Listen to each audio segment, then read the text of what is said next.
नमस्कार, जनता टीवी में आप सभी का स्वागत है। मैं हूं आपके साथ ऋषभ सोनी। शुरू करेंगे खबरों का सिलसिला। चुनाव को लेकर लखनऊ में भारतीय जनता पार्टी की कोर ग्रुप की बैठक हो रही है। कोर ग्रुप की बैठक से पहले सूत्रों के हवाले से सामने आ रही खबर के मुताबिक उत्तर प्रदेश विधानसभा चुनाव में हारे हुए विधायकों और मंत्रियों को बीजेपी बड़ा झटका देने की तैयारी में है। बीजेपी के हारे हुए विधायक और मंत्रियों को एमएलसी का उम्मीदवार नहीं बनाया जाएगा। बीजेपी अन्य कार्यकर्ताओं को इस बार मौका देगी। लखनऊ में होने वाले इस बैठक में एमएलसी के उम्मीदवारों के नामों को लेकर चर्चा हो सकती है। आपको बता दें कि प्रदेश की 36 एमएलसी सीट के लिए चुनाव होना है। जानकारी के मुताबिक 36 नाम लगभग तय हो चुके हैं। 15 मार्च यानी कि मंगलवार से एमएलसी के चुनाव के लिए नामांकन की प्रक्रिया शुरू हो रही है।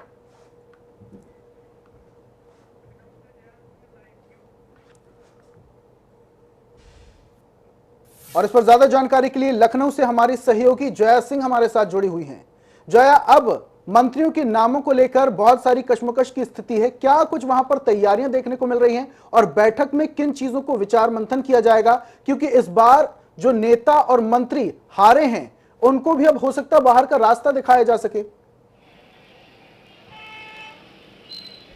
बिल्कुल ऋषभ, इस समय राजधानी लखनऊ में पूरी तौर से राजधानी गरियालों में गहमा गहमी बनी हुई है। इस वक्त मैं राजधानी लखनऊ के 5KD कालिदास मार्ग पे हूँ। ये मुख्यमंत्री का आवास से लगातार शाम 6 बजे से मैं यहाँ पे खड़ी हूँ और यहाँ पे लगातार गाड़ियों का काफिला देखने को मिल रहा है। अभी इस बैठक में क्योंकि यहाँ पे भारतीय जनता पार्टी के कोर कमेटी की बैठक हो रही थी, इस बैठक में मुख्यमंत्री योगी आदित्यनाथ के साथ प्रदेश अध्यक्ष स्वतंत्र देव सिंह, सुनील बंसल, संगठन महामंत्री राधा मोहन सिंह जो कि यूपी प्रभारी थे वो भी बैठे थे। साथ ही साथ दोनों डिप्टी सीएम केशव प्रसाद मौर्य और दिनेश शर्मा की भी मौजूदगी थी। हालांकि इस बैठक से स्वतंत्र देव सिंह और दिनेश शर्मा निकल चुके हैं, लेकिन अभी भी काफिला का आना जारी है। इस बैठक में अहम बात जो है वो यही है कि 36 सीटों पे जो है एमएलसी का चुनाव होना है और एमएलसी के चुनाव में उन नामों पर चर्चा हो रही है जिन नामों को लेके तमाम तरह के गहन चिंतन मनन भी चल रहा है। क्योंकि अब ये निकल के आ रहा है कि जो 11 मंत्री को हार का सामना करना पड़ा है वो कहीं ना कहीं कोशिश कर रहे हैं कि विधान परिषद के चुनाव में हम सदन में पहुंच सके, लेकिन ऐसा नहीं लगता है कि भारतीय जनता पार्टी उन चेहरों को एक बार फिर दागदार करने की कोशिश करेगी। क्योंकि वो चेहरे लगातार कोशिश कर रहे हैं कि विधान परिषद पहुंचे, लेकिन तब बीजेपी से जो खबरें निकल कर आई हैं सूत्रों से वो यही कि उन चेहरों को अब मौका नहीं मिलेगा। अब उन चेहरों उन नए युवाओं को मौका मिलेगा जो लगातार संगठन में सक्रिय हैं, उनको अब मौका बीजेपी देगी। विधान परिषद में 11 मंत्री जो हारे हुए उनको मौका अब नहीं दिया जाएगा। लगातार जैसे कि आप बता रही हैं कि नए युवाओं को मौका दिया जाने वाला है, तो क्या जो नेता और मंत्री हारे हैं उनसे दी हुई जवाबदारी जिम्मेदारी छीन ली जाएगी? देखिए, उनको कहीं ना कहीं संगठन में शामिल किया जाएगा क्योंकि उनको मंत्री पद भी दिया गया था। लगातार उनके पे दावेदारी वो पेश किए थे विधानसभा चुनाव में भी, तो उनको टिकट पे उतारा भी गया था, लेकिन उन्हें हार का सामना करना पड़ा। अपने क्षेत्रीय कुछ लोगों को जातीय समीकरण उनके साथ फिट नहीं बैठा तो उनको हार का सामना करना पड़ा। कुछ लोग का क्षेत्रीय समीकरण उनके साथ नहीं बैठा तो उनको हार का सामना। कुछ लोग इसलिए भी हारे क्योंकि वो अपने क्षेत्र में गए ही नहीं 5 साल तक, तो उनको भी हार का सामना करना पड़ा। तो भारतीय जनता पार्टी की पूरी तौर से स्वच्छता अभियान अपने कुनबे में भी चला रही है। एक तौर से कहीं ना कहीं भारतीय जनता पार्टी की कोशिश की उन चेहरों को हम मौका नहीं देंगे जो चेहरे हार का स्वाद चख चुके हैं। अब उन नए चेहरों को मौका देगी जो 24 घंटे खून पसीना भारतीय जनता पार्टी के संगठन में बहाते हैं। तो भारतीय जनता पार्टी की पूरी कोशिश है कि हम युवा चेहरों को उतारें और जो विधान परिषद का चुनाव है पूर्ण बहुमत का आंकड़ा पार करे, क्योंकि अब भारतीय जनता पार्टी विधानसभा चुनाव में प्रचंड जीत हासिल कर चुकी है। अब उसका कहीं ना कहीं जो नजर टिका है वो विधान परिषद चुनाव में, क्योंकि अब पिछले चुनाव को आप देखते हैं तो वहां पे 36 में 33 सीटों पर समाजवादी पार्टी ने कब्जा किया था, तो वहीं बहुजन समाज पार्टी ने 8 सीटों पर कब्जा किया था।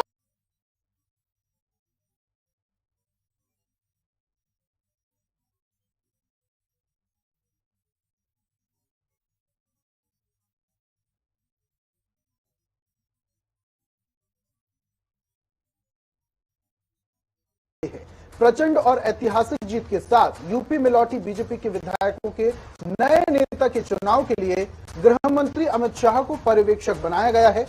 यहां पर पार्टी के उपाध्यक्ष और झारखंड के पूर्व सीएम सहायक पर्यवेक्षक बनाए गए हैं। उत्तराखंड के लिए रक्षा मंत्री राजनाथ सिंह को पर्यवेक्षक बनाया गया है। विदेश मंत्री मीनाक्षी लेखी को सह पर्यवेक्षक नियुक्त किया गया है। वहीं मणिपुर के केंद्रीय वित्त मंत्री निर्मला सीतारमण को पर्यवेक्षक और कानून मंत्री किरण रिजिजू को सह पर्यवेक्षक बनाया गया है। इसी तरह गोवा के लिए कृषि मंत्री नरेंद्र सिंह तोमर को पर्यवेक्षक और डेयरी मंत्री एल मुरुगन को सह पर्यवेक्षक बनाया गया है।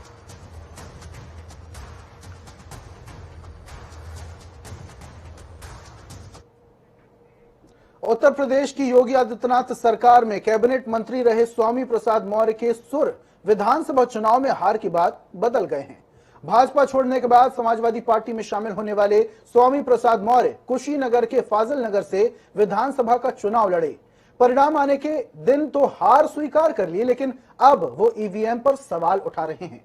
इंटरनेट मीडिया पर सक्रिय हो चुके स्वामी प्रसाद मौर्य ने आज सोशल मीडिया ऐप कू पर लिखा कि बैलेट पेपर की वोटिंग में समाजवादी पार्टी 304 सीटों पर जीती है, जबकि भाजपा मात्र 99 पर, लेकिन ईवीएम की गिनती में भाजपा चुनाव जीती। इसका मतलब है कि कोई ना कोई बड़ा खेल हुआ है।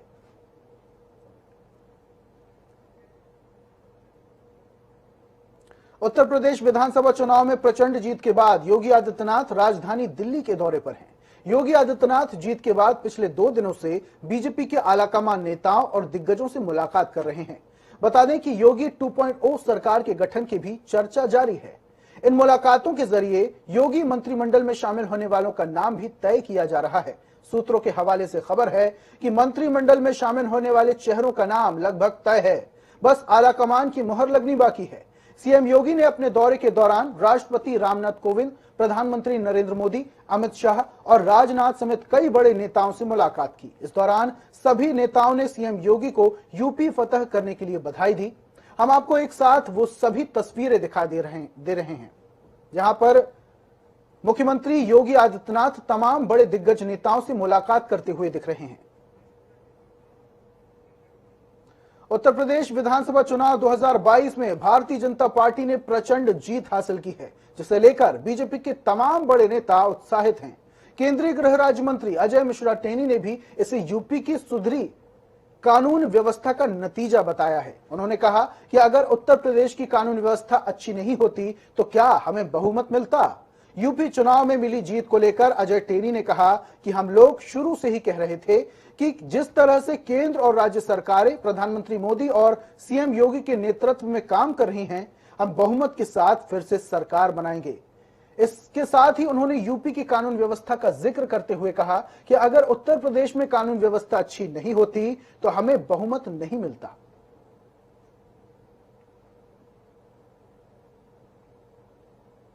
देखिए, हम लोग शुरुआत से कह रहे हैं, योगी जी के नेतृत्व में, मोदी जी, अमित शाह जी के नेतृत्व में जिस तरह से केंद्र और प्रदेश की सरकारें काम कर रही हैं, हम लोग लगातार कह रहे थे कि हम लोग भारी बहुमत लेकर फिर से सरकार बनाने जा रहे हैं। आपको लगता है कि साजिश थी, आपके खिलाफ एक राजनीतिक माहौल बनाया गया?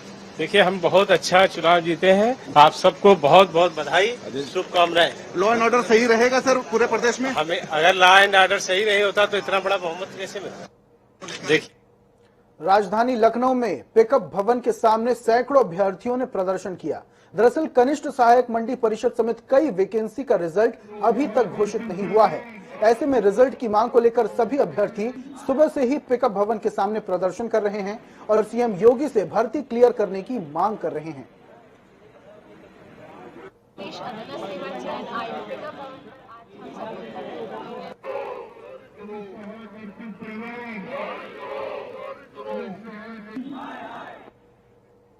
मथुरा में आज रंग भरी एकादशी मनाई जा रही है। रंग भरनी एकादशी के मौके पर ब्रज के मंदिरों में होली की धूम मची है। मंदिरों में राधा कृष्ण की होली के पावन रंग बरस रहे हैं।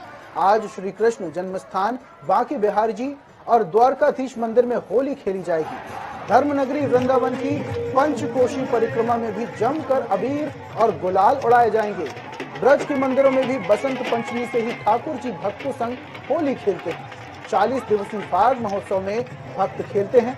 अपने आराध्य के साथ होली खेली जाती है। वहीं ब्रज में 40 दिवसीय होली के अलग अलग रंग दिखाई दे रहे हैं।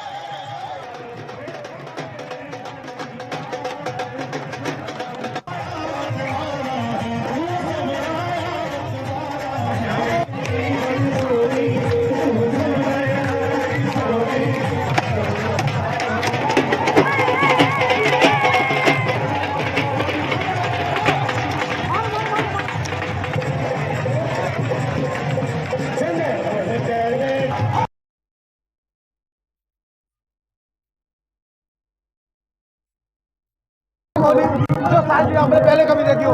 यहाँ इस तरफ मैं आपको दिखा दूं कि ये जो रंग गुलाल है वो उड़ाया जा रहा है और रंग में आज जो भक्त है दूर दूर से आए वो यहाँ सराबर होकर भगवान श्री कृष्ण के फूलों की होली का आनंद ले रहे हैं, उस होली का आनंद ले रहे हैं जिसके लिए लोग बड़ी दूर दूर से यहाँ से। जिस तरफ मैं आपको दिखा दूं ये भगवान के वो स्वरूप है, कलाकार सांस्कृतिक यहाँ मंच पर सुबह से ही होली का उत्सव मनाया जा रहा है जिसमें अनेकों तरह के सांस्कृतिक कार्यक्रम दिखाए गए। उसी के साथ साथ मयूर नृत्य जिसको कि मथुरा का बहुत ही प्रसिद्ध मयूर नृत्य बताया जाता है उसको भी झांकी यहाँ देखने को मिली। उसी के साथ सांस्कृतिक कार्यक्रमों के बड़े बड़े कार्यक्रम यहाँ हुए और आगे भी हम आपको दिखाते रहेंगे ब्रज की होली के अनेक रंग। सुरेश सैनी, जनता टीवी, मथुरा। जहां मथुरा होली के रंगों से सराबोर है, वहीं काशी भी हवा में गुलाल तैर रही है। आज के दिन शिव भक्त जगत के नाथ बाबा विश्वनाथ और देवी पार्वती के गौन का उत्सव मनाते हैं। रंग भरी एकादशी को बाबा विश्वनाथ गौने के बाद माता गौरी की विदाई कराएंगे और अपने भक्तों के साथ अबीर गुलाल की होली खेलेंगे। बाबा विश्वनाथ आज माता पार्वती और श्री गणेश के साथ टेढ़ी नीम से गलियों से होते हुए अपने स्वर्णमयी दरबार के लिए निकलेंगे। बता दें कि बाबा की अगुवाई के लिए उनके भक्त काशी की गलियों में उनके साथ अबीर और गुलाल की होली खेलेंगे।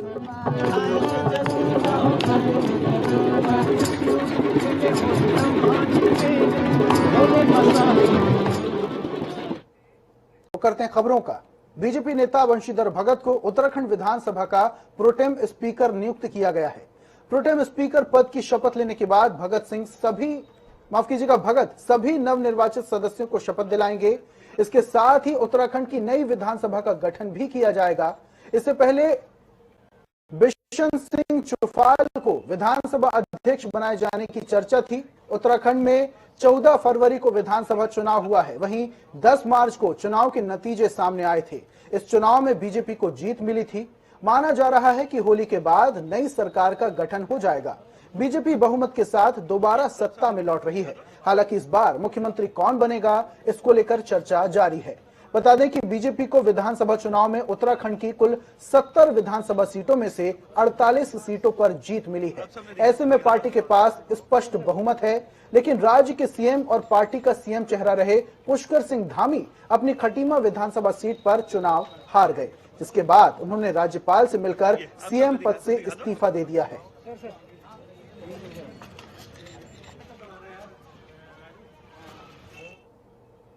हरिद्वार विधानसभा क्षेत्र से 5वीं बार निर्वाचित विधायक मदन कौशिक ने और लोगों का धन्यवाद किया। उत्तराखंड में भाजपा की सरकार रिपीट होने के मिथक टूटने और क्या मुख्यमंत्री मैदान से बनेगा, क्या ये मिथक भी टूटेगा, पूछने पर मदन कौशिक जवाब देने से बचते नजर आए।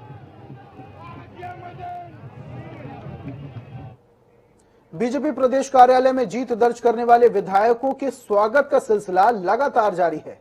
कालाडूंगी सीट से विजय श्री हासिल करने वाले कैबिनेट मंत्री बंशीधर भगत को जोरदार तरीके से भाजपा कार्यालय में स्वागत किया गया। वहीं बंशीधर भगत का कहना है कि प्रधानमंत्री नरेंद्र मोदी के विजन के अनुसार प्रदेश की धामी सरकार ने विकास कार्यों को अंजाम देने का काम किया।